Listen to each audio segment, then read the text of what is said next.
बिस्मिल्लाहिर्रहमानिर्रहीम अस्सलाम वालेकुम। आप कुछ भी कहें, दुनिया इस वक्त तीसरी जंग अजीम या आलमी जंग जिसको हम कहते हैं उसकी तरफ बढ़ रही है। और सूरत हाल ये हो रही है कि यूक्रेन से शुरू होने वाली जंग अब खुदा न खास्ता तीसरी जंग अजीम में बदल सकती है। डेवलपमेंट्स कुछ ये हुई है कि इस वक्त जर्मनी ने यूक्रेन को हथियार फराहम करने का फैसला किया और उनको हथियार दिए।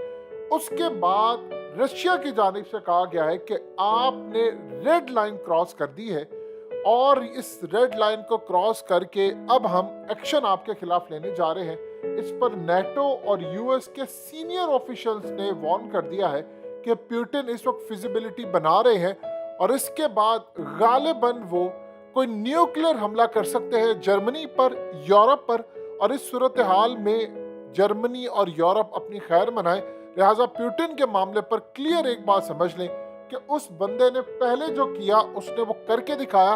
पहले भी जर्मनी और यूरोप ने कहा था कि हम ये कर देंगे वो कर देंगे, वो सारे चढ़ दौड़ने के लिए तैयार थे। उसने अपने न्यूक्लियर लगाकर बिल्कुल बॉर्डर के ऊपर लाकर डिप्लॉय कर दिए और कहा कि कोई एक आगे बढ़ा तो मैं उसके ऊपर हमला कर दूंगा, यानी एटमी हमला कर दूंगा। अब पुतिन जो काम करने जा रहे हैं, उन्होंने कहा कि अब आप हमारे सरप्राइज का इंतजार कीजिए। देखिए, दो चीजें होने जा रही है। इस वक्त पूरे का पूरा यूरोप सर्दी में मरने जा रहा है, यानी तारीख में कभी ऐसा नहीं हुआ। जो गैस की कीमतें वो आसमान पर पहुंचने वाली हैं और बल्कि ऑलरेडी पहुंच चुकी हैं 400 गुना ज्यादा। पाकिस्तान के अंदर तो मामला ये है कि हमारे यहाँ पर तो चीजें महंगी है, गैस नहीं, फलाना नहीं।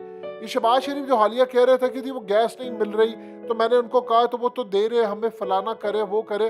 असल में इन्होंने गैस मांगी थी कतर से, कतर ने आगे यूरोप को देने का फैसला किया।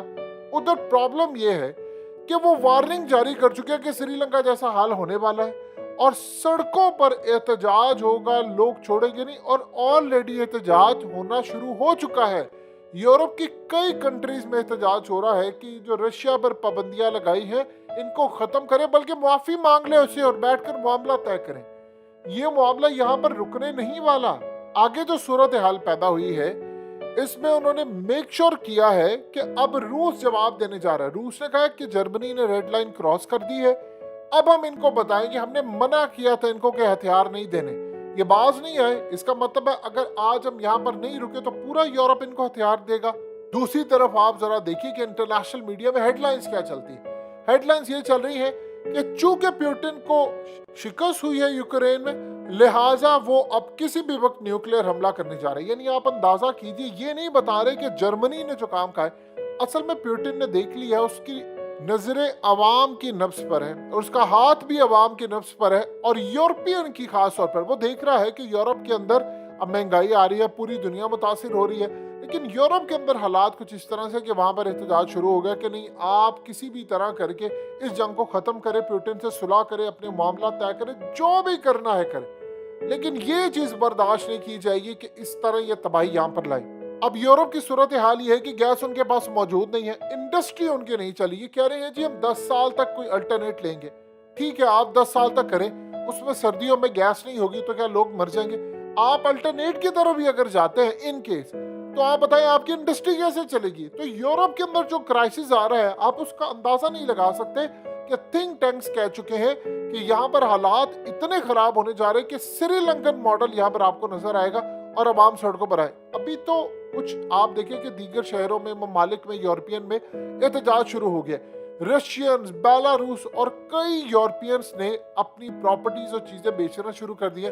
दुबई शिफ्ट हो रहे हैं, कोई दीगर ममालिक जा रहे हैं, लेकिन कहीं ना कहीं वो जाकर कुछ काम करना उन्होंने शुरू कर दिया है। अगर न्यूक्लियर हमला होता है यहाँ पर या यूरोप के अंदर कोई न्यूक्लियर हमला होता है तो एक चीज आप ध्यान में रखिएगा, ये फिर जंग महदूद नहीं रहेगी, ये यहाँ से शुरू होगी। और उन्होंने कहा कि कोई बैलिस्टिक मिसाइल यूज नहीं करेगा पुतिन या कोई और चीज नहीं। अभी तो रूस के सदर एशियो समिट में है, वहां पर उनकी चाइनीज सदर से भी मुलाकात है।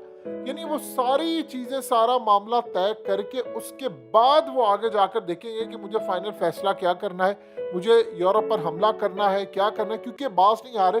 अब उन्होंने यूक्रेन के मामले पर यूक्रेन को हथियार देना शुरू किए।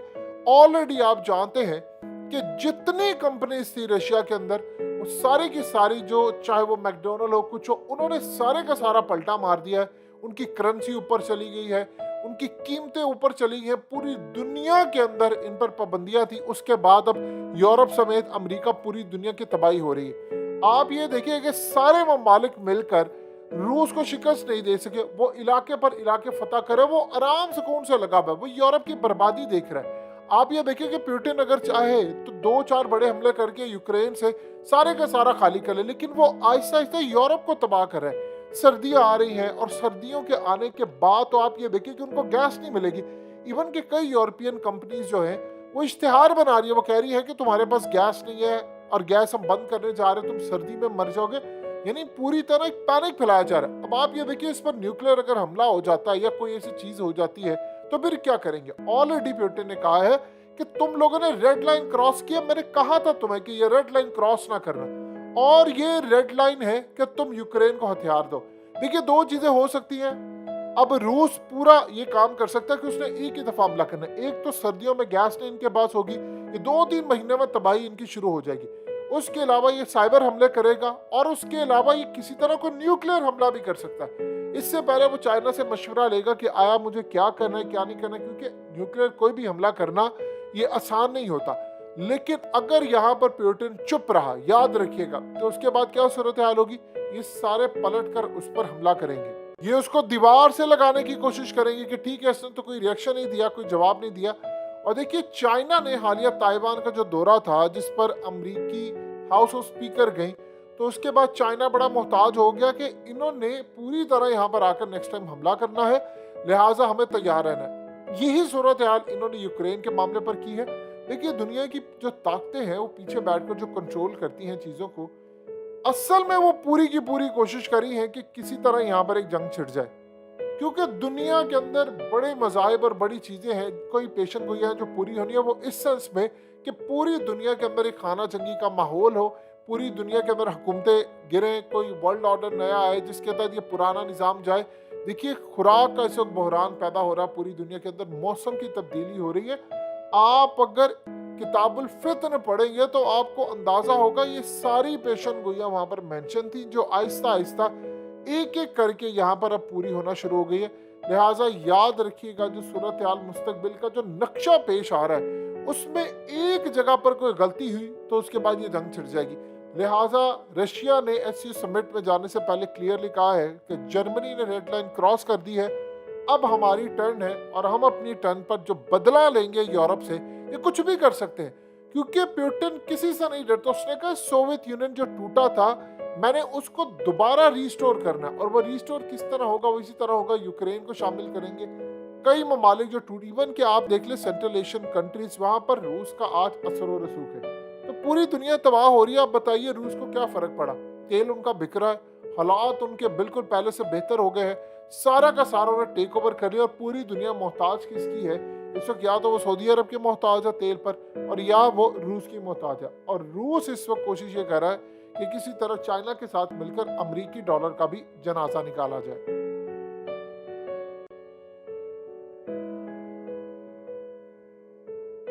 हकीकत टीवी को सब्सक्राइब करना मत भूलें, वीडियो को लाइक करें, शेयर करें और कमेंट सेक्शन में अपनी राय का इजहार ज़रूर करें।